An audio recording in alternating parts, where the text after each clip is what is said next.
Hey, Archie, I'm pretty stressed out. I'm tired of doing this job all the time. I'm thinking I might like to take a sabbatical. Well, Rob, let's look at your financial plan first.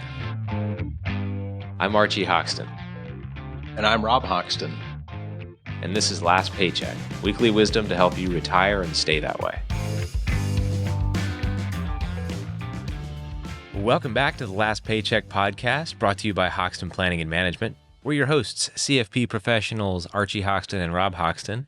And today, we're going to be talking about kind of a niche subject. It's the career pause or sabbatical and how to plan for it. This is especially pertinent if you have some time to plan, but we don't always have time to plan for these sorts of things. A career pause or sabbatical can arise from losing a job. It can arise from, having some success in your career and taking a break and making a career pivot. It can arise from wanting to take some time and do a mission abroad or something of that sort. Or it could just be you want to take some time off and kind of rethink your life. And so there's a ton of planning considerations because it is a sort of a complex move, and it may have implications for your retirement outcomes and how you plan for a successful retirement. I imagine it would. I can see if I were to lose my job, and maybe it's taking a little while to find a new job, I'd probably just tell my friends I'm on sabbatical. Yeah, right. You're at a cocktail party. Everybody asks what you do. You just kind of say in a very smug way, "I'm on sabbatical." Yeah, which is to say, I'm out of work. Yeah. But it's a fascinating concept, and it's something that's been sort of associated with academia. You hear about professors that'll go on sabbatical, and usually they're going someplace to study in their course of, their field, and to, maybe write a book or something, because a lot of universities require that professors be published. So you would see that in academia. I had a minister who negotiated in his employment contract every 7 years a 3-month sabbatical. Mm-hmm. When he took his, he went to something called the Bonhoeffer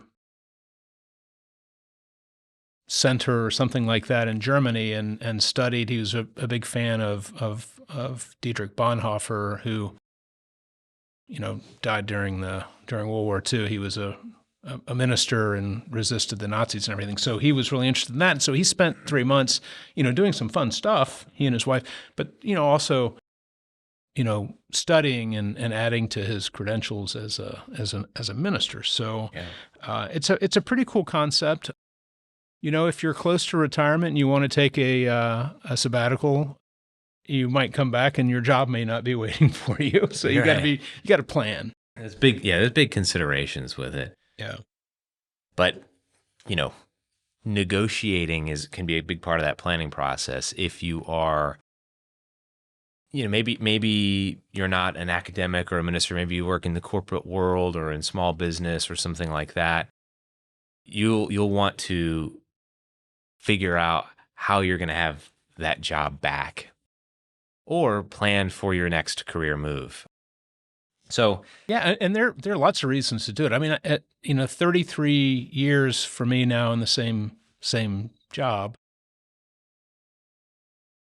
I've enjoyed it. It's been exhilarating, but I can see where you might at some point want to pause and do something a little bit different. Mm-hmm. There are lots of reasons. Some people do it because they get burned out or stressed out, and they just need to do it for their own health and well-being. Right. Sometimes people will do it because they're taking care of a child or an elderly parent, and they need to do it. Right. Personal growth, we talked about that for academics and ministers and others as well.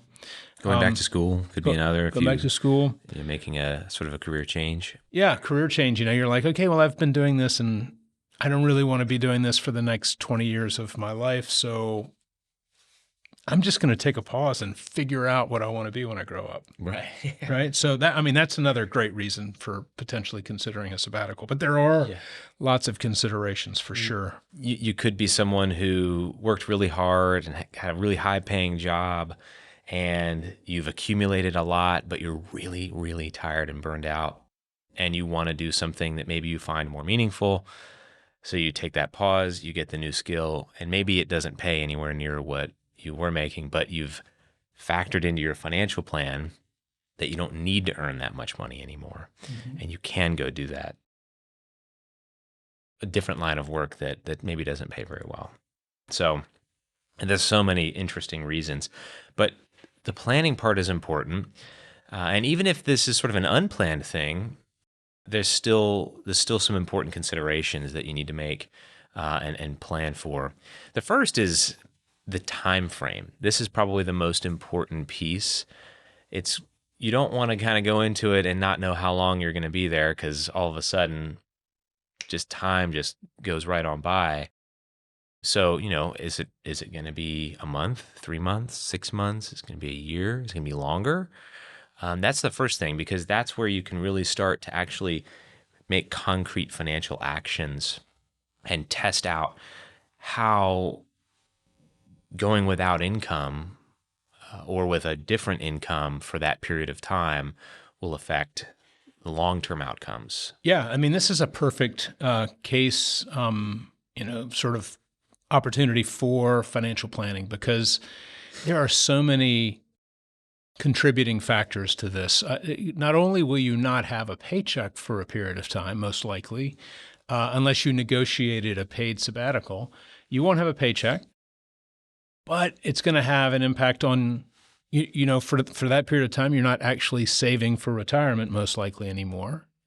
You're not probably paying into the Social Security system. So if you don't get to 40 quarters of paying in, you won't have a benefit. So that's an important consideration. If that causes a gap in your earnings growth, that can also affect your Social Security. What your benefit ultimately ends up being. Yeah.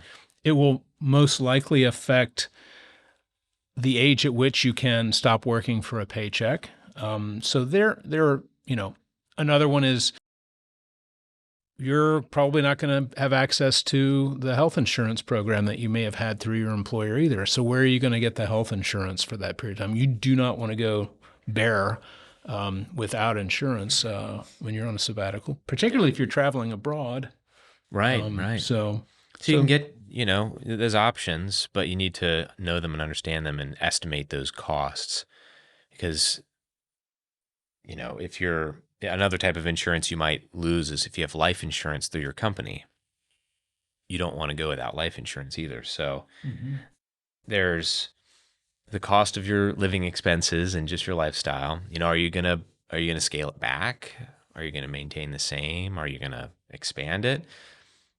You're definitely going to incur increased costs if your employer was paying for those key benefits like health insurance and life insurance. So if you know your time frame and your expenses, you can kind of get a sense. One way to do it, if I'm going to go, a year without income and I'm going to lose my benefits, well then I need to save up a year's worth of expenses and also have the additional expenses that I'll incur for the loss of my benefits. And kind of that's one way to do it, is just save and have a sabbatical fund in addition to kind of your emergency fund you already have.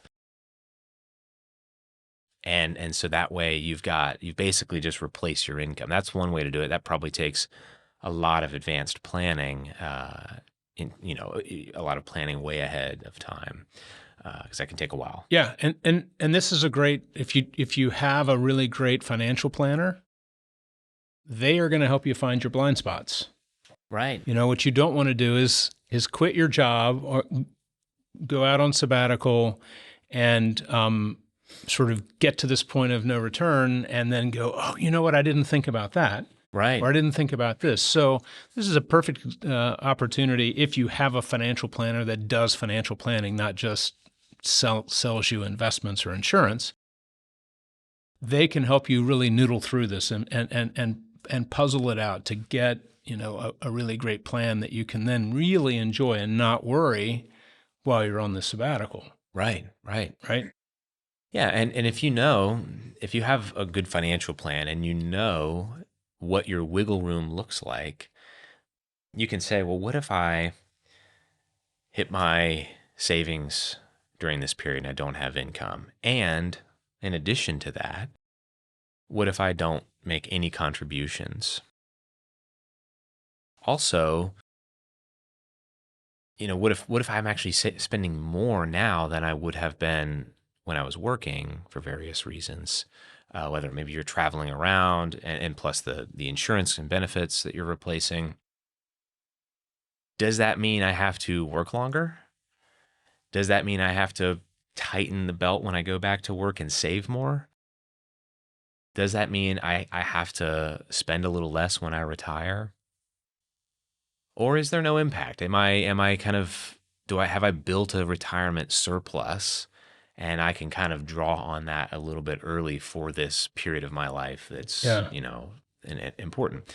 So everything has trade-offs. A good financial plan and a good financial planner is how you kind of understand the trade-offs and have a good handle on them so you can accurately pull on this lever, push on that one. Picture this. This is the way we do it. I'm sure other financial planners do it differently, but picture a situation where you have a financial plan. It's up on the big screen in the conference room or on your computer, and it says, this is what the future is likely to look like if you do exactly what you've been doing. And this is how it always goes. We have this really great, well-conceived financial plan where we're optimizing the tax code, we're optimizing their investment portfolio, we're doing everything the right way. And then life happens, and the client calls and says, hey, Archie, I wonder if we could get some time on your calendar next week. We have something we want to talk to you about. Right? And it usually the call goes kind of like that.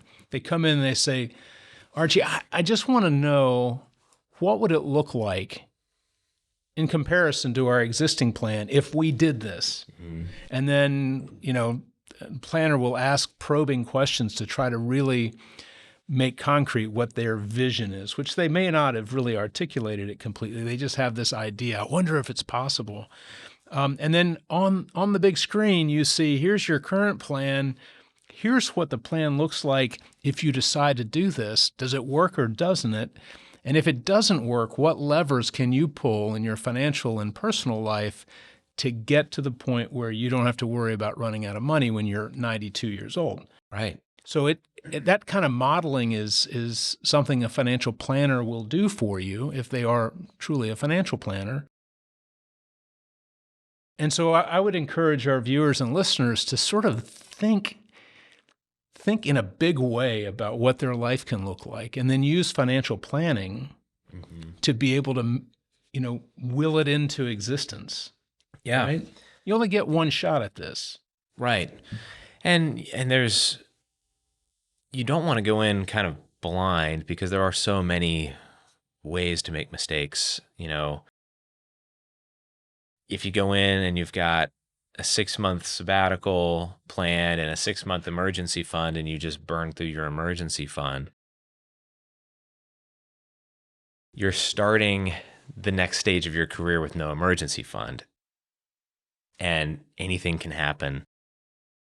And then that might cause you to have to take an untimely distribution from a retirement plan, incur taxes and penalties, or maybe have to go into debt, to handle whatever crisis can arise. And so this is definitely something, and sometimes you just, like we've said, you just end up thrust into these circumstances. Still great to have a plan, have a financial plan, especially, and ideally also have a planner who can help you identify those blind spots and part of that opportunities too. Part of that plan has to be a spending plan. So if you have saved in advance, so you've planned and you've saved in advance and you have this pile of cash that you can spend from, good on you. That's great. But if it's thrust on you, as you put it, Archie, and you have suddenly to decide, well, I'm going to take a sabbatical and figure out what the next chapter of my life is going to look like professionally, well, you're going to need money to live on. And so you got to have a spending strategy. And where can you pull funds from so that you don't, make tax mistakes? What's the optimal way to draw funds? So that's another important consideration. That's particularly difficult if you didn't see the sabbatical coming in advance. Right. Yeah. So. Yeah, absolutely. And then when you finish the sabbatical, if it's been a fairly long one, let's say it's been a year or maybe longer, is your job going to be there for you? I know a lot of small employers would have a really hard time holding a position for someone on sabbatical for a long period of time. They would have to fill that position. So is there a position for you if you hope to go back to the same career path or the same employer? I think that's something that you have to figure out beforehand and have a real serious agreement in place, like a guaranteed spot for you. Because it could be that you leave and your employer has no choice but to find someone, 3 months in to fill your shoes. And then that person ends up, they can't just let that person go. So, when you come back. So I think these are other sort of practical considerations that I think are important. I love the idea. I think there's huge opportunity to really craft your ideal life, particularly if you leverage a financial planner to help you do it in a smart way. I love this sort of free way of thinking about it. Yeah. Retirement is, we've talked about before, there's a traditional idea of retirement, but there are all kinds of interesting new ideas, and sabbaticals and a life of multiple careers is sort of one of these new ideas. A pre-retirement where you sort of slide into it a little bit. Right. And maybe, you have more variety of work throughout your life. And that may become more prevalent in the future as work changes, as the labor market evolves to incorporate new technology. So there's all kinds of interesting planning opportunities. So, don't necessarily get stuck in the box of traditional retirement if these other ideas are interesting to you. So that's about all we have time for today. We hope this was interesting. If you have other ideas for episodes that you'd like to see, leave us a comment, like the video, subscribe to the channel, share with your family and friends, hit the bell for notifications so that you know when we release new episodes. And we'll look forward to seeing you next time. You've been watching Last Paycheck, weekly wisdom to help you retire and stay that way. If you like this show, be sure to hit like and subscribe. Last Paycheck is available anywhere you get your podcasts.